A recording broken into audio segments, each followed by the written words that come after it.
ಆದ್ವಿ ಅವರೇ boss TV ಕಡೆಯಿಂದ ನಿಮ್ಗೆ ಮೆನಿ ಮೋರ್ ಕಂಗ್ರ್ಯಾಚುಲೇಷನ್ಸ್. SSLC ಅಲ್ಲಿ 619 ಸ್ಕೋರ್ ಮಾಡಿದ್ದೀರಾ. So this is not a small thing. Okay, thank you so ma'am. Advi ಅವರ ಪ್ರಿಪರೇಷನ್ ಹೇಗಿತ್ತು ಇಷ್ಟು ಸ್ಕೋರ್ ಮಾಡೋದಕ್ಕೆ, ಇಷ್ಟು ಒಳ್ಳೆ ಮಾರ್ಕ್ಸ್ ತೆಗಿಯೋದಕ್ಕೆ? ಫಸ್ಟ್ ಇಂದಾನು ನಾನು ಚೆನ್ನಾಗಿ ಇದು 10th ಸ್ಟಾರ್ಟಿಂಗ್ ಇಂದಾನು ಚೆನ್ನಾಗಿ ಸ್ಟಡಿ ಮಾಡ್ಕೊಂಡು ಬಂದೆ. ಡೈಲಿ 4 o'clockಗೆ 4:30ಗೆ ಹೇಳ್ತಿದ್ದೆ. ಓಕೆ. ನೆಕ್ಸ್ಟ್ 10:30 ಅಥವಾ 11 ಆಗೋದು ಸಂಜೆ ಮಲ್ಗೋದು. ಡೈಲಿ ಕ್ಲಾಸಸ್ ಯಾವತ್ತು 7 o'clock ಇಂದ ಸ್ಟಾರ್ಟ್ ಆಗ್ತಾ ಇತ್ತು. ನೆಕ್ಸ್ಟ್ 5:30 ಅಥವಾ 5 o'clock ವರೆಗೆ ಇದು ಸ್ಪೆಷಲ್ ಕ್ಲಾಸಸ್ ಮಾಡ್ತಾ ಇದ್ರು ಸ್ಕೂಲಲ್ಲಿ. ಓಕೆ, ಅಷ್ಟು ಆ ತರ ಸ್ಟಡಿ ಮಾಡ್ಕೊಂತ ಇದ್ದೆ. ಓಕೆ. ಸೊ ಈಗ SSLC ಅಂತ ಬಂದಾಗ ಎಲ್ಲರೂ ಅಲರ್ಟ್ ಆಗ್ತಾರೆ, ಬಟ್ SSLC ಅಂತ ಬಂದ್ಮೇಲೆ ಓದಕ್ ಸ್ಟಾರ್ಟ್ ಮಾಡ್ತಾರೆ. ನೀವು ಆತರ ಮಾಡ್ತಿದ್ರಾ ಅಥವಾ ಮೊದ್ಲಿಂದು ಸ್ಟಡೀಸ್ ಅಲ್ಲಿ ಟಾಪರ್ ಆಗಿದ್ರಾ, ಹೇಗೆ? ಇಲ್ಲ, ಮೊದ್ಲಿಂದಾನು ನಾನು ಸ್ಟಡಿ ಮಾಡ್ತಾ ಇದ್ದೆ. ಓಕೆ, ಚೆನ್ನಾಗಿ ಓದ್ತಾ ಇದ್ದೆ ಮೊದಲು. ಸೊ ಆದ್ವಿ ಅವರು ಯಾವ ಊರಲ್ಲಿರೋದು, ಎಲ್ಲಿ ಓದಿರೋದು? ನಾನು ಫಸ್ಟ್ LKG ಇಂದಲೂ ಕುವೆಂಪು ಸ್ಕೂಲಲ್ಲೇ ಓದಿದ್ದು, ವಿಶ್ವಮಾನವ ಕುವೆಂಪು ವಿದ್ಯಾಸಂಸ್ಥೆಯಿಂದ. ಓಕೆ. ನಮ್ದು ಇದು ಕೊತ್ತನಹಳ್ಳಿ ಗ್ರಾಮ, ಬೆಂಕಳಿ ವಿಲೇಜ್. ಅಲ್ಲಿ ಓದಿರೋದು. ಓಕೆ. ತುಂಬಾಪೇಟೆಯಲ್ಲಿ ಓದಿದ್ದು. ಓಕೆ. ಹಾಸ್ಟೆಲ್ ಅಲ್ಲಿ ಇರೋದಾ ಅಥವಾ ಮನೆಯಿಂದನೇ ಹೋಗ್ತಾ ಇದ್ರ ಸ್ಕೂಲ್ಗೆ? ನಾನು LKG ಇಂದ 7th ಸ್ಟ್ಯಾಂಡರ್ಡ್ ವರ್ಗೂ ಅಜ್ಜಿ ಮನೇಲಿ ಓದಿದ್ದು. ಓಕೆ. ನೆಕ್ಸ್ಟ್ 8th ಸ್ಟ್ಯಾಂಡರ್ಡ್ಗೆ ಹಾಸ್ಟೆಲ್ ಜಾಯ್ನ್ ಆದೆ. ಓಕೆ. ಹಾಸ್ಟೆಲ್ ಇಂದ ಡೈಲಿ ಸ್ಕೂಲ್ಗೆ ಹೋಗ್ತಾ ಇದ್ದೆ. ಓಕೆ. ಈಗ 10th ಎಕ್ಸಾಮ್ ನೀವು ಪ್ರಿಪರೇಷನ್ ಮಾಡಿದ್ದೆಲ್ಲ ಹಾಸ್ಟೆಲ್ ಅಲ್ಲೇ? ಹಾಸ್ಟೆಲ್ ಅಲ್ಲೇ ಮಾಡಿದ್ದು, ಅಂಬೇಡ್ಕರ್ ಹಾಸ್ಟೆಲ್ ಅಲ್ಲಿ. ಎಷ್ಟ್ ಕಷ್ಟ ಅನ್ಸ್ತು? ಯಾಕಂದ್ರೆ ಈಗ ಮನೆ ಬಿಟ್ಟು ಒಂದ್ ಕಡೆ ಫ್ಯಾಮಿಲಿನ ಮಿಸ್ ಮಾಡ್ಕೋತಿರ್ತೀವಿ, ಇನ್ನೊಂದ್ ಕಡೆ ಎಕ್ಸಾಮ್ ಸ್ಟ್ರೆಸ್ ಇರುತ್ತೆ. ಸೊ ಕಷ್ಟ ಏನಾದ್ರು ಆಯ್ತಾ ಓದ್ಕೊಳಕ್ಕೆ? ಹಂಗೇನಿಲ್ಲ, ಯಾವ್ದು ತರ ಕಷ್ಟ ಆಗ್ತಾ ಇರ್ಲಿಲ್ಲ. ಓಕೆ. ಸೊ ಏನೇನ್ ಹೇಗ್ ಪ್ರಿಪೇರ್ ಆಗ್ತಿದ್ರಿ ನೀವು ಎಕ್ಸಾಮ್ಗೆ ಓದ್ಕೊಳಕ್ಕೆ? ಯಾಕಂದ್ರೆ ಒಬ್ಬೊಬ್ರದ್ದು ಒಂದೊಂದು ಪ್ಯಾಟರ್ನ್ ಇರುತ್ತೆ, ಸ್ಟೈಲ್ ಇರುತ್ತೆ. ಯಾವ ತರ ಬ್ರೇಕ್ಸ್ ತಗೋತಾ ಇದ್ರಿ, ಯಾವ ತರ ಟೆಕ್ನಿಕ್ಸ್ ಯೂಸ್ ಮಾಡ್ತಾ ಇದ್ರಿ ಸ್ಟಡಿ ಮಾಡೋದಕ್ಕೆ? ಫಸ್ಟ್ ಕ್ಲಾಸ್ ಅಲ್ಲಿ ಹೆಂಗೆ ಕಾನ್ಸೆಪ್ಟ್ ಹೇಳ್ತಿದ್ರು ಚೆನ್ನಾಗಿ ಅರ್ಥ ಮಾಡ್ಕೊಂಡು, ಏನು ಗೊತ್ತಾಗ್ಲಿಲ್ಲ ಅಂದ್ರೆ ಟೀಚರ್ಸ್ ಹತ್ರ ಕೇಳ್ಕೊತಾ ಇದ್ದೆ. ಅಪ್ಲಿಕೇಶನ್ ಲೆವೆಲ್ ಕ್ವಶನ್ಸ್ನೆಲ್ಲ ಡೈಲಿ ಪ್ರಾಕ್ಟೀಸ್ ಮಾಡ್ತಾ ಇದ್ದೆ. ನನ್ಗೆ ಯಾವ್ದು ಕಷ್ಟ ಅನ್ಸುತ್ತೆ ರಿಪೀಟ್ ಮಾಡಿ ಕಲಿತಾ ಇದ್ದೆ. Okay, fine. ಟ್ಯೂಷನ್ ಅಥವಾ ಕೋಚಿಂಗ್ ಕ್ಲಾಸ್ ಏನಾದ್ರು ಹೋಗ್ತಾ ಇದ್ರಾ? ಅದೇ, ಟ್ಯೂಷನ್ ಅಂತ ಇಲ್ಲ, ನಮ್ಮ ಕ್ಲಾಸ್ ಅಲ್ಲಿ ಇದು 7 o'clock ಅಲ್ಲಿ ಕ್ಲಾಸ್ ಸ್ಟಾರ್ಟ್ ಮಾಡ್ತಾ ಇದ್ರು. 7 o'clock ಇಂದ 9 o'clock ವರೆಗೆ. ನೆಕ್ಸ್ಟ್ ಕ್ಲಾಸ್ ಅವರ್ಸ್ ಇರ್ತಿತ್ತು ಅಷ್ಟೇ. ಓಕೆ. ಅಪ್ಪ ಅಮ್ಮ ಏನ್ ಮಾಡ್ಕೊಂಡಿದ್ದಾರೆ ಆದ್ವಿ ಅವರೇ? ಅಪ್ಪ ಅಮ್ಮ ಅಗ್ರಿಕಲ್ಚರ್ ಇತ್ತು. ಓಕೆ. ಮನೆಯಲ್ಲಿ ಕೃಷಿ ಭೂಮಿ ಎಲ್ಲ ಇದೆ ಹಾಗಾದ್ರೆ? ಸೊ ಈಗ ಅಪ್ಪ ಅಮ್ಮ ದುಡಿಯೋದೇ ಮಕ್ಳಿಗೋಸ್ಕರ ಅಲ್ವಾ? ಸೊ ನಿಮ್ಮನ್ನ ಬೆಳೆಸೋದಕ್ಕೆ ತುಂಬಾ ಕಷ್ಟಪಟ್ಟಿರ್ತಾರೆ. ಸೊ ನಿಮ್ಗೊಂದು ಆಸೆ ಇರುತ್ತೆ ಅಪ್ಪ ಅಮ್ಮನ ಕನ್ಸನ್ನ ಈಡೇರಿಸ್ಬೇಕು ಅಂತ. ಸೊ ಅದೇ ತರ ಅವ್ರ ಸಪೋರ್ಟ್ ಯಾವ ತರ ಇತ್ತು, ಮನೆಯವ್ರ ಸಪೋರ್ಟ್ ಯಾವ ತರ ಇತ್ತು ನಿಮ್ಮ ಸ್ಟಡೀಸ್ಗೆ? ತುಂಬಾ ಚೆನ್ನಾಗಿ ಸಪೋರ್ಟ್ ಮಾಡಿದ್ದಾರೆ. ಎಲ್ಲಾ ತರದ್ರಲ್ಲೂ ಏನೇ ಒಂದು ಸ್ಟೇಷನರಿ ಮೆಟೀರಿಯಲ್ಸ್ ಆಗ್ಲಿ, ಏನೇ ಒಂದು ಎಮರ್ಜೆನ್ಸಿ ಬೇಕು ಅಂದ್ರೆ ಪೇರೆಂಟ್ಸ್ ತಂದ್ಕೊಡ್ತಾ ಇದ್ರು. ಮತ್ತೆ ಹಾಸ್ಟೆಲ್ ಅಲ್ಲೂ ತುಂಬಾ ಸಪೋರ್ಟ್ ಮಾಡ್ತಾ ಇದ್ರು. ಏನೇ ಅದ್ಲು ಅಷ್ಟೇ, ನಮ್ದು ಪೇರೆಂಟ್ಸ್ ತರಕ್ ಆಗ್ಲಿಲ್ಲ ಅಂದ್ರೆ ಹಾಸ್ಟೆಲ್ ಅಲ್ಲಿ ಕೊಡೋರು. ಓಕೆ. ಈಗ ಮನೇಲಿ ಇದ್ದೀರಾ ಅಂತ ಆದ್ರೆ ಒಂದು ಏನ್ ಹೇಳೋದು, ಆ ಎನ್ವೈರ್ಮೆಂಟ್ ಬೇರೆ ಇರುತ್ತೆ, ಇನ್ನ ಜಾಸ್ತಿ ಹುಮ್ಮಸ್ ಇರುತ್ತೆ ಓದ್ಬೇಕು ಅಂತ. ಅಪ್ಪ ಅಮ್ಮನು ಬೆಳಿಗ್ಗೆ ಬೇಗ ಇರ್ತಾರೆ ಅಥವಾ ನಿಮ್ಗೆ ಬೇಕಾಗಿರೋದು ಪ್ರೊವೈಡ್ ಮಾಡ್ತಾರೆ. ಹಾಸ್ಟೆಲ್ ಅಲ್ಲಿ ಇಟ್ಕೊಂಡು ನೀವ್ ಅದನ್ನೆಲ್ಲ ಮಿಸ್ ಮಾಡ್ಕೋತಾ ಇದ್ರಾ? ಇಲ್ಲ, ಹಾಸ್ಟೆಲ್ ಕೂಡ ಸೇಮ್ ನಮ್ ಮನೆ ಎನ್ವಿರಾನ್ಮೆಂಟ್ ಇತ್ತು. ಓಕೆ.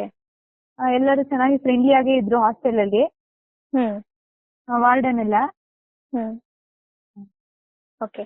ನಿಮ್ಗೆ ಏನ್ ಇನ್ಸ್ಪಿರೇಷನ್ ಆದ್ವಿ ಅವ್ರೆ? ಅಂದ್ರೆ ಚೆನ್ನಾಗಿ ಓದ್ಬೇಕು ಅನ್ನೋದಕ್ಕೆ, ಯಾಕಂದ್ರೆ ನೀವು ಮಲೆನಾಡು ಭಾಗದವರು, ರಿಮೋಟ್ ಏರಿಯಾ, ಅಲ್ಲಿ ತುಂಬಾ ಕಷ್ಟ ಎಜುಕೇಶನ್ ಎಲ್ಲ ಹೋಗೋದು ಬರೋದು ಅಂತೆಲ್ಲ. ಸೊ ಏನ್ ಇನ್ಸ್ಪಿರೇಷನ್ ನಿಮ್ಗೆ? ಇನ್ಸ್ಪಿರೇಷನ್ ಅಂತ ಅದೇ ಎಲ್ಲದನ್ನು ನೋಡಿ ನಾನು ತೆಗಿಬೇಕು, ಸ್ಕೋರ್ ಮಾಡ್ಬೇಕು ಅಂತ ಇತ್ತು. ಹಂಗೆ ಪೇರೆಂಟ್ಸ್ ಒಂದು ಪ್ರೌಡ್ ಫೀಲ್ ಮಾಡಿಸ್ಬೇಕು, ಹಂಗೆ ಅವ್ರ ಪ್ರೆಸ್ಟೀಜ್ ಅಂತೆಲ್ಲ ಇತ್ತು. ಓಕೆ. ಸೊ ಏನಾದ್ರು ಪ್ರಾಬ್ಲಮ್ಸ್? ಹೇಳಿ.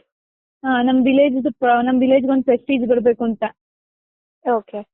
ಸೊ ಸ್ಟಡಿ ಮಾಡ್ಬೇಕಾದ್ರೆ ಅಥವಾ ಪ್ರಿಪರೇಷನ್ ಮಾಡ್ಬೇಕಾದ್ರೆ ಏನಾದ್ರು ಪ್ರಾಬ್ಲಮ್ಸ್ ಫೇಸ್ ಮಾಡಿದ್ದೀರಾ? ಇಲ್ಲ, ಯಾವುದೇ ತರ ಪ್ರಾಬ್ಲಮ್ಸ್ ಇರ್ಲಿಲ್ಲ. ಓಕೆ, ಸೊ ಈಗ 619 ಸ್ಕೋರ್ ಮಾಡಿದೀರಾ ಅಲ್ವಾ, ನಿಮ್ಗೆ ಸ್ಯಾಟಿಸ್ಫ್ಯಾಕ್ಷನ್ ಇದೆಯಾ ಅಥವಾ ಇನ್ನ ಜಾಸ್ತಿ ಬರ್ಬೇಕು ಅಂತ ಆಸೆ ಇತ್ತಾ? ಇನ್ನು ಬರ್ಬೇಕಂತ ಎಕ್ಸ್ಪೆಕ್ಟೇಷನ್ ಇತ್ತು. ಆದ್ರೆ ಬರ್ಲಿಲ್ಲ. ಓಕೆ. ಸೊ ನಿಮ್ಗೆ ಓಕೆ ಇವಾಗ ಅಂದ್ರೆ ಲೈಕ್ ಏನು ಬೇರೆ ತರ ಯೋಚನೆಗಳಿಲ್ಲ, ಏನು ಇಷ್ಟು ಕಡಿಮೆ ಬಂತಲ್ಲ ಅಂತ ಏನು ಬೇಜಾರಿಲ್ಲ, ಈಗ ಬಂದಿದ್ದಕ್ಕೆ ಓಕೆ ಅಲ್ವಾ, you are happy? Satisfaction. Okay.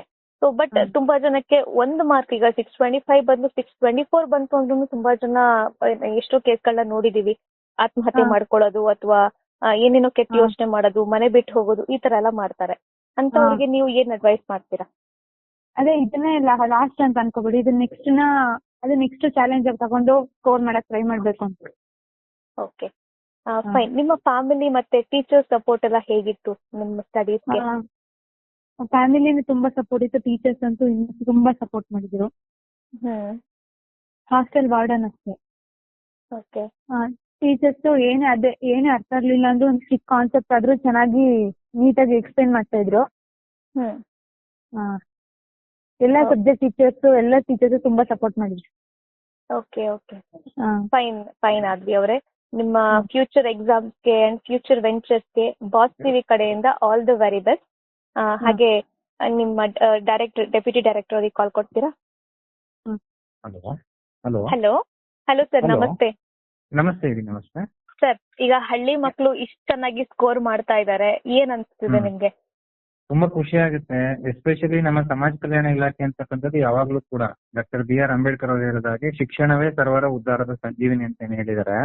ಅದರ ಆಧಾರದ ಮೇಲೆ ನಾವು ಯಾವಾಗ್ಲೂ ಕೂಡ ಶೈಕ್ಷಣಿಕ ಕಾರ್ಯಕ್ರಮಗಳಿಗೆ ಅತಿ ಹೆಚ್ಚಿನ ಫೋಕಸ್ ಮಾಡ್ತಕ್ಕಂಥ ಇಲಾಖೆ ನಮ್ಮ ಸಮಾಜ ಕಲ್ಯಾಣ ಇಲಾಖೆ. ಮತ್ತೆ ಯಾವುದೇ ಒಬ್ಬ ವ್ಯಕ್ತಿ ಬದಲಾವಣೆ ಆಗ್ಬೇಕು ಅಂದ್ರೆ ಅವನು ಶಿಕ್ಷಿತನಾಗ್ಬೇಕು, ಅವಾಗಷ್ಟೇ ಅವನು ಬದಲಾವಣೆ ಸಾಧ್ಯ ಅಂತಕ್ಕಂಥ ನಂಬಿಕೆ ಇಟ್ಕೊಂಡು ನಾವೆಲ್ಲ ಮುಂದುವರಿತಾ ಇರೋದು. ಅದ್ರಲ್ಲೂ ಈ ಮಗು ಶಾಂತಹಳ್ಳಿಯಿಂದ ಅತಿ ದೂರ ಇರತಕ್ಕಂಥ ದುರ್ಗಮ ಹಾದಿಯಲ್ಲಿ ಬರತಕ್ಕಂಥದ್ದು. ಹೆಚ್ಚು ಕಮ್ಮಿ ಅಲ್ಲಿಂದ ಬಸ್ಗಳು ಕೂಡ ಈ ಮಗುಗೆ ಇಲ್ಲ, ಈ ಮನೆಗೆ ಸ್ವಂತ ಊರ ಇರತಕ್ಕಂಥ ಜಾಗಕ್ಕೆ. ಅಂತ ಮಗುಗೆ ನಮ್ಮ ಹಾಸ್ಟೆಲ್ನಲ್ಲಿ ಅವಕಾಶ ಮಾಡಿಕೊಟ್ಟಾಗ ಆ ಮಗು ಎಷ್ಟು ಅದ್ಭುತವಾಗಿ ಅವಕಾಶನ ಸದ್ಬಳಕೆ ಮಾಡ್ಕೋಬಹುದು.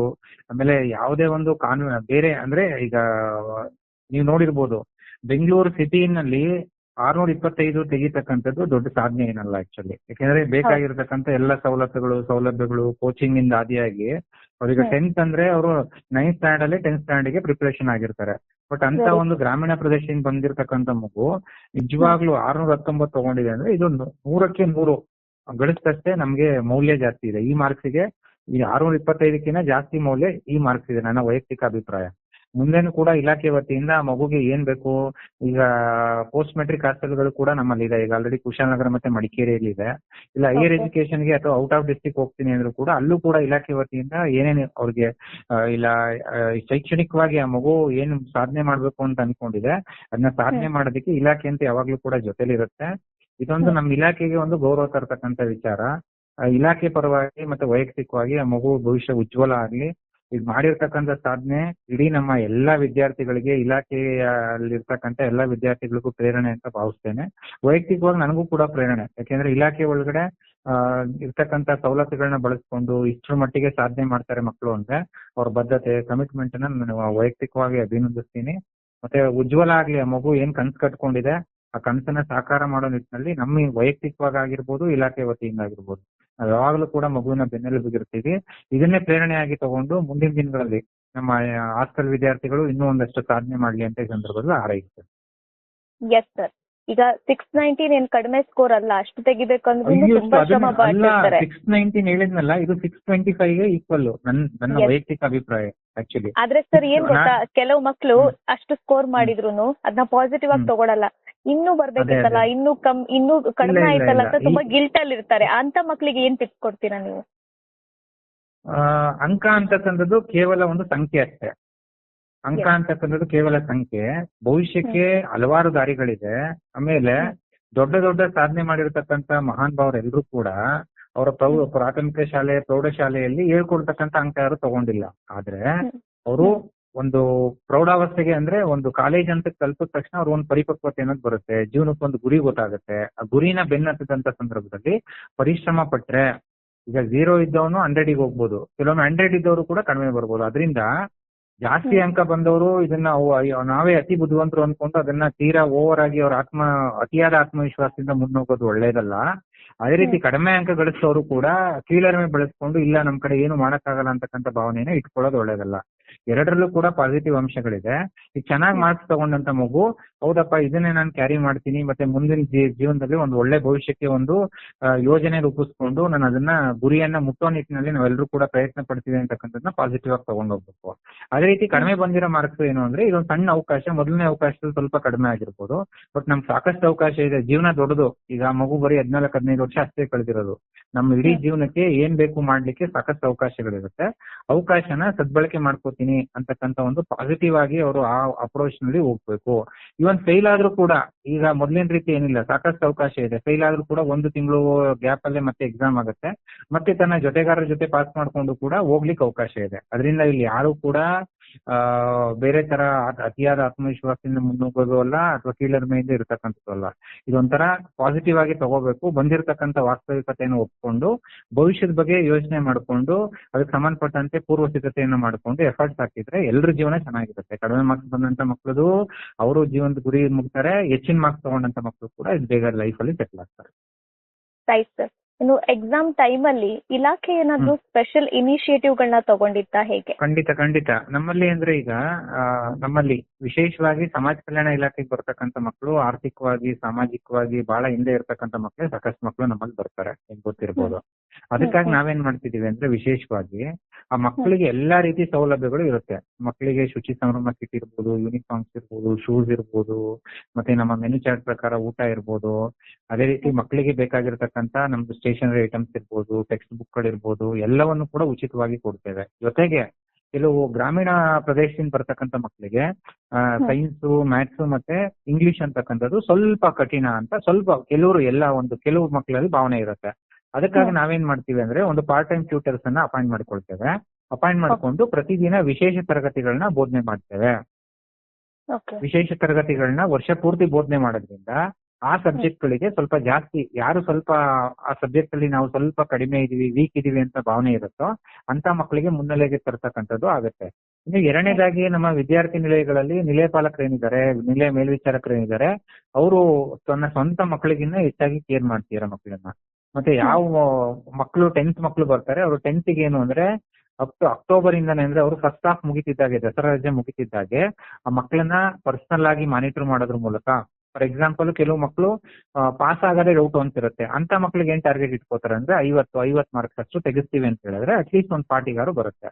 ಇನ್ನು ಮಕ್ಕಳು ಅದರಲ್ಲೂ ಕೂಡ ಇನ್ನು 60 to 70 ರೇಂಜ್ ಇದ್ದಂತವ್ರಿಗೆ ಅವ್ರಿಗೆ ಸ್ವಲ್ಪ ಪುಷ್ ಮಾಡಿದ್ರೆ ಡಿಸ್ಟಿಂಕ್ಷನ್ ಲೆವೆಲ್ ಹೋಗ್ತಾರೆ. ಇನ್ನು ಸ್ವಲ್ಪ ಹೈಪರ್ ಆಕ್ಟಿವ್ ಇರ್ತಾರೆ ಮಕ್ಕಳು, ತುಂಬಾ ಐಕ್ಯೂ ಚೆನ್ನಾಗಿರುತ್ತೆ, ಗ್ರಾಸ್ಪಿಂಗ್ ಪವರ್ ಚೆನ್ನಾಗಿರುತ್ತೆ, ಒಂದು 85-90 ಇರುತ್ತೆ, ಅಂತವ್ರಿಗೆ ಔಟ್ ಆಫ್ ಔಟ್ ಕಾನ್ಸಂಟ್ರೇಟ್ ಮಾಡ್ಲಿಕ್ಕೆ ಅಂತ ಮಾಡ್ತೀರಿ. ಈ ರೀತಿ ಆಯಾ ಮಕ್ಕಳ ಸಾಮರ್ಥ್ಯಕ್ಕೆ ಅನುಗುಣವಾಗಿ ಅವ್ರನ್ನ ಪ್ರೇರೇಪಣೆ ಮಾಡ್ತಾರೆ. ಅಂದ್ರೆ ತೀರಾ ಸ್ವಲ್ಪ ಶೈಕ್ಷಣಿಕವಾಗಿ ಹಿಂದೆ ಇರ್ತಕ್ಕಂಥ ಮಕ್ಕಳ ಹತ್ರ ಅತಿಯಾದ ಎಕ್ಸ್ಪೆಕ್ಟೇಷನ್ ಮಾಡಕ್ಕಾಗಲ್ಲ. ಅವ್ರೇನಂದ್ರೆ ಸ್ವಲ್ಪ ಮಟ್ಟಿಗೆ ಸುಧಾರಿಸ್ತಕ್ಕಂಥದ್ದು. ಇನ್ನು ಅತಿಯಾದ ಸ್ವಲ್ಪ ತುಂಬಾ ಚೆನ್ನಾಗಿ ಹೈಪರ್ ಆಕ್ಟಿವ್ ಇದಾರೆ, ಗ್ರಾಸ್ಪಿಂಗ್ ಪವರ್ ತುಂಬಾ ಚೆನ್ನಾಗಿದೆ, ಆ ಪರ್ಫಾರ್ಮೆನ್ಸ್ ಚೆನ್ನಾಗಿದೆ, ಇಂದು ಟೆಸ್ಟ್ ಗಳಿರ್ಬೋದು, ಪ್ರಿಪರೇಟರಿ ಎಕ್ಸಾಮ್ ಅಲ್ಲಿ ಇರ್ಬೋದು, ಆ ತರ ಮಕ್ಕಳಿಗೂ ಕೂಡ ಈ ರೀತಿಯಾಗಿ 3 ಗುಂಪುಗಳಾಗಿ ಮಾಡ್ಕೊಂಡು ಆ ಮಕ್ಕಳಿಗೆ ಬೇಕಾಗಿರ್ತಕ್ಕಂಥದ್ದನ್ನ ಮೋಟಿವೇಟ್ ಮಾಡ್ತಕ್ಕಂಥದ್ದು, ಮತ್ತೆ ಕಾಲಕ್ಕೆ ಆ ಶಾಲೆಗೆ ಭೇಟಿ ಕೊಡ್ತಕ್ಕಂಥದ್ದು, ಪ್ರತಿ ತಿಂಗಳು ಶಾಲೆಗೆ ಭೇಟಿ ಕೊಟ್ಟು ಮಗುವಿನ ಹಾಜರಾತಿ ಪಡಿತಕ್ಕಂಥದ್ದು ಇರ್ಬೋದು, ಮಗು ಕಿರು ಪರೀಕ್ಷೆ ಬೇರೆ ಬೇರೆ ಪರೀಕ್ಷೆಗಳಲ್ಲಿ ತಗೊಂಡಿರ್ತಕ್ಕಂಥ ಅಂಕಗಳನ್ನ ಪರಿಶೀಲನೆ ಮಾಡ್ತಕ್ಕಂಥದ್ದಾಗಿರ್ಬೋದು. ಒಟ್ಟಾರೆಯಾಗಿ ಮಗುವಿನ ಶೈಕ್ಷಣಿಕ ಉನ್ನತಿಗೆ ಏನ್ ಬೇಕು ಅಂತಕ್ಕಂಥದ್ದನ್ನ ನಮ್ಮ ಇಲಾಖೆಯ ಸಿಬ್ಬಂದಿಗಳು ಬಹಳ ಅಚ್ಚುಕಟ್ಟಾಗಿ ಕೆಲಸ ಮಾಡ್ತಾ ಇದ್ದಾರೆ. ಅದಕ್ಕಾಗಿ ಅವರ ಸಿಬ್ಬಂದಿ ಈವನ್ ನಮ್ಮ ಅಡಿಗೆಯವರಾದಿಯಾಗಿ, ಯಾಕೆಂದ್ರೆ ನಿಮ್ಗೆ ಗೊತ್ತಿರ್ಬೋದು ಅಡಿಗೆ ಮಾಡ್ತಕ್ಕಂಥದ್ದು ಶ್ರೇಷ್ಠವಾದಂತ ಒಂದು ಕರ್ತವ್ಯ. ತಾಯಿ ಜವಾಬ್ದಾರಿಯನ್ನ ತಗೊಂಡು ಆ ತಾಯಿಯ ನೆನಪು ಬರದ ರೀತಿಯಲ್ಲಿ ನಮ್ಮ ಹಾಸ್ಟೆಲ್ಗಳಲ್ಲಿ ಆ ಮಕ್ಕಳನ್ನ ಪಾಲನೆ ಪೋಷಣೆ ಮಾಡ್ತಕ್ಕಂಥ ಜವಾಬ್ದಾರಿಯನ್ನ ನಮ್ಮ ಅಡಿಗೆಯವರು ಇರ್ಬೋದು, ಸ್ವಚ್ಛತಾಗಾರ ಇರ್ಬೋದು, ಅದೇ ರೀತಿ ನಮ್ಮ ವಾರ್ಡನ್ಸ್ ಇರ್ಬೋದು, ಎಲ್ಲರೂ ಕೂಡ ತುಂಬಾ ಚೆನ್ನಾಗಿ ಕೆಲಸ ಮಾಡ್ತಿದ್ದಾರೆ. ಅದಕ್ಕಾಗಿ ಅವ್ರಿಗೂ ಕೂಡ ಈ ಸಾಧನೆಯಲ್ಲಿ ಅವ್ರಿಗೂ ಕೂಡ ಸ್ವಲ್ಪ ಪಾಲಿರುತ್ತೆ. ಅದಕ್ಕಾಗಿ ಅವರು ಕೂಡ ಇಲಾಖೆ ಪರವಾಗಿ ನನ್ನ ಸಿಬ್ಬಂದಿಗಳು ಕೂಡ ನಾನು ಅಭಿನಂದನೆಗಳನ್ನ ಸಲ್ಲಿಸಲಿಕ್ಕೆ ಬಯಸುತ್ತೆ.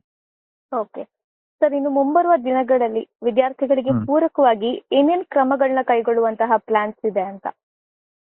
ಪ್ಲಾನ್ಸ್ ಅಂದ್ರೆ ಈಗಾಗಲೇ ಇಲಾಖೆಯಲ್ಲಿ ಸಾಕಷ್ಟು ಪ್ಲಾನ್ಸ್ ಗಳಿದೆ. ನಾನು ಹೇಳಿದೆ, ಶೈಕ್ಷಣಿಕವಾಗಿ ಮುನ್ನೆ ತರ್ತಕ್ಕಂಥದ್ದೇ ಇಲಾಖೆ ಜವಾಬ್ದಾರಿ. ಇರ್ತಕ್ಕಂಥ 90% ಕಾರ್ಯಕ್ರಮಗಳು ನಮ್ದು ಶೈಕ್ಷಣಿಕ ಅಭಿವೃದ್ಧಿ ಕಾರ್ಯಕ್ರಮಗಳೇ ಆಗಿರುತ್ತೆ. ಫಾರ್ ಎಕ್ಸಾಂಪಲ್ ಹೇಳಿದ್ವಿ ನಿಮ್ಗೆ ನಮ್ದು ಸ್ಕಾಲರ್ಶಿಪ್ಸ್ ಕೊಡ್ತಕ್ಕಂಥದ್ದಾಗಿರ್ಬೋದು, ಅದು ಕೂಡ ಒಂದು ಇನ್ಸೆಂಟಿವ್ ಟೈಪ್ ಮೋಟಿವೇಟ್ ಮಾಡ್ಲಿಕ್ಕೆ ಕೊಡ್ತಕ್ಕಂಥದ್ದು, ಮಕ್ಕಳನ್ನ ಶಾಲೆ ಕರೆಕ್ಟ್ ಆಗಿ ಬರ್ಲಿ, ಮತ್ತೆ ಶಾಲೆಗೆ ಬಂದ್ರೆ ಏನೋ ಒಂದು ನಾವು ಕೊಡ್ತಕ್ಕಂಥ ಅಮೌಂಟ್ ಇಂದ ಮೋಟಿವೇಶನ್ ಸಿಗುತ್ತೆ ಅಂತ. ಎರಡನೇದು ಪ್ರೈಸ್ ಮನಿ ಅಂತಕ್ಕಂಥದ್ದು ಇದೆ. ಪ್ರೈಸ್ ಮನಿಯಲ್ಲಿ ಹೇಗೆ ಅಂದ್ರೆ ಯಾರು 60 and above ತಗೊಳ್ತಾರೆ ಮಕ್ಕಳಿಗೆ 7,000 to 15,000 ರೂಪಾಯಿವರೆಗೂ ಅವ್ರಿಗೆ ಪ್ರೋತ್ಸಾಹನ ಅಂತಕ್ಕಂಥದ್ದು ಇದೆ 10th ಮಕ್ಕಳಿಗೆಲ್ಲ. PUC ಮಕ್ಕಳಿಗೆ 60 and above ತಗೊಂಡವ್ರು 20,000 ಇದೆ, ಡಿಗ್ರಿ ತಗೊಂಡವ್ರಿಗೆ 25-30 ಡಿಗ್ರಿಯಲ್ಲಿ ತಗೊಂಡಂತವ್ರಿಗೆ 25,000 ಇದೆ, ಇನ್ನು ಪ್ರೊಫೆಷನಲ್ ಕೋರ್ಸ್ ತಗೊಂಡವ್ರಿಗೆ 30,000 ಇದೆ. ಈ ರೀತಿಯಾಗಿ ನಾವು ಪ್ರೈಸ್ ಮನಿ ಕೂಡ ಕೊಡ್ತಾ ಇದೀವಿ.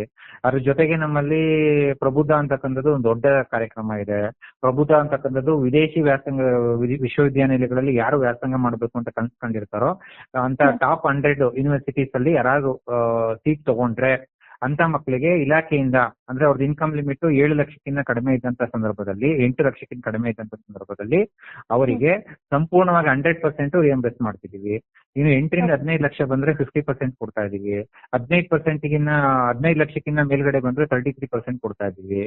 ಅದೇ ರೀತಿ ಬೇರೆ ಬೇರೆ ಈಗ ನಮ್ಮ ಕಾಲೇಜಿಗೆ ಸೇರ್ಕೊಂಡಂತ ಸಂದರ್ಭದಲ್ಲಿ ಅವ್ರಿಗೆ ಶುಲ್ಕ ಮರುಪಾವತಿ ಇದೆ, ಅವ್ರಿಗೆ ಫ್ರೀ ಆಫ್ ಕಾಸ್ಟ್ ಅಲ್ಲಿ ಅಡ್ಮಿಷನ್ಸ್ ಇದೆ. ಹೀಗೆ ಬೇರೆ ಬೇರೆ ಕಾರ್ಯಕ್ರಮಗಳು. ಈಗ ನಮ್ದು ಮೊರಾರ್ಜಿ ಶಾಲೆಗಳಿದೆ, ಅಲ್ಲಿ ರೆಸಿಡೆನ್ಷಿಯಲ್ ಸ್ಕೂಲ್ಸ್ ಇದೆ, ನಮ್ಮ ಹಾಸ್ಟೆಲ್ಸ್ ಇದೆ, ಎಲ್ಲವೂ ಕೂಡ ಉಚಿತ.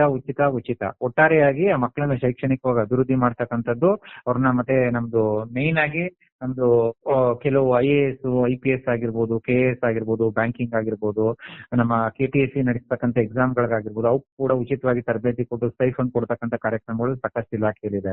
ಒಟ್ಟಾರೆಯಾಗಿ ನಾವು ಸಮಾಜ ಕಲ್ಯಾಣ ಇಲಾಖೆ ಅಂತಕ್ಕಂಥದ್ದು ಶೈಕ್ಷಣಿಕ ಕ್ಷೇತ್ರಕ್ಕೆ ಅತಿ ಹೆಚ್ಚಾಗಿ ಫೋಕಸ್ ಮಾಡ್ತಕ್ಕಂಥ ಇಲಾಖೆ. ಇದೆಲ್ಲವೂ ಕೂಡ ನಮ್ಗೊಂಥರ ರಿವಾರ್ಡ್ ಇದ್ದಾಗೆ. ನಾವೇನು ಇಲಾಖೆಯಿಂದ ಏನ್ ಎಕ್ಸ್ಪೆಕ್ಟೇಷನ್ ಮಾಡ್ಕೊಂಡಿದೀವಿ ಅದೆಲ್ಲವೂ ಕೂಡ ನಿರೀಕ್ಷೆ ತಲುಪ್ತಾ ಇದೀವಿ, ನಾವು ಸರಿಯಾದ ದಾರಿಲಿ ಸಾಕ್ತಾ ಇದೀವಿ ಅಂತಕ್ಕಂಥದ್ದು ಕೂಡ ನಮ್ಮನ್ನು ನಾವು ಆತ್ಮಾವಲೋಕನ ಮಾಡ್ಕೊಳ್ಳಿಕ್ಕೆ ಇದೊಂದು ಒಳ್ಳೆ ಅವಕಾಶ ಅಂತ ನಾನು ಭಾವಿಸ್ತೇನೆ.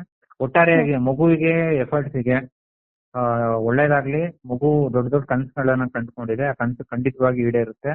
ಆ ನಿಟ್ಟಿನಲ್ಲಿ ಆ ಮಗು ಕೂಡ ಮುಂದುವರಿಯುತ್ತೆ. ಅದಕ್ಕೆ ಏನ್ ಬೇಕು ಇಲಾಖೆಯಿಂದ ಮತ್ತು ವೈಯಕ್ತಿಕವಾಗಿ ಕೂಡ ನಾವು ಯಾವಾಗ್ಲೂ ಕೂಡ ಮಗುವಿನ ಜೊತೆ ನಿಲ್ತೇವೆ. Okay, thank you so much sir. ನೀವು ಒಳ್ಳೆ ಇನಿಷಿಯೇಟಿವ್ಸ್ ತಗೋತಾ ಇದ್ದೀರಾ. ಇದೇ ರೀತಿ ಮಕ್ಕಳಿಗೆ ಆದಷ್ಟು ಹೆಲ್ಪ್ ಆಗ್ತಾ ಇರಲಿ ಇಲಾಖೆ ವತಿಯಿಂದ. ಖಂಡಿತ ನಾವು ಇರೋದೇ ಅದೇ ಕೆಲಸ ಮಾಡ್ಲಿಕ್ಕೆ, ನಮ್ ಜವಾಬ್ದಾರಿನೇ ಅದೇ ಇದೆ. ನಿಮ್ದು ಕೂಡ ಈ ತರ ಮಕ್ಕಳು ಸಾಧನೆ ಮಾಡಿದವ್ರನ್ನ ಗುರುತಿಸ್ಬೇಕು ಅಂತಕ್ಕಂಥದ್ದು ನಿಮ್ಮಲ್ಲಿ ಇದೆಯಲ್ಲ, ಅದಕ್ಕೂ ಕೂಡ ನಾನು ವೈಯಕ್ತಿಕವಾಗಿ ನಿಮ್ಗೂ ಕೂಡ ವೈಯಕ್ತಿಕವಾಗಿ ಇಲಾಖೆ ಪರವಾಗಿ ಅಭಿನಂದನೆಗಳನ್ನ ಸಲ್ಲಿಸ್ತೇನೆ. ಈ ಮೂಲಕ 4-6 ಮಕ್ಕಳಿಗೆ ಹೋದ್ರೆ ಅವ್ರಿಗೂ ಕೂಡ ಒಂದು ಇನ್ಸ್ಪಿರೇಷನ್ ಸಿಗುತ್ತೆ, ಆ ಮಕ್ಕಳು ಕೂಡ ಜೀವನದಲ್ಲಿ ಬದಲಾಗ್ತಾರೆ ಅನ್ನೋದು ನನ್ನ ಭಾವನೆ. ಖಂಡಿತ sir. Thank you so much. Okay. Latest ಹಾಗೂ ಇಂಟ್ರೆಸ್ಟಿಂಗ್ ಸುದ್ದಿಗಳಿಗಾಗಿ ಬಾಸ್ ಟಿವಿ ಕನ್ನಡ ಚಾನೆಲ್ನ ಸಬ್ಸ್ಕ್ರೈಬ್ ಮಾಡಿ, ಹಾಗೆಯೇ ಬೆಲ್ ಐಕಾನ್ ಪ್ರೆಸ್ ಮಾಡಿ. ಇದರ ಜೊತೆಗೆ ಫೇಸ್ಬುಕ್, ಇನ್ಸ್ಟಾಗ್ರಾಮ್, ಎಕ್ಸ್ ನಲ್ಲೂ ಮಿಸ್ ಮಾಡದೆ ಫಾಲೋ ಮಾಡಿ.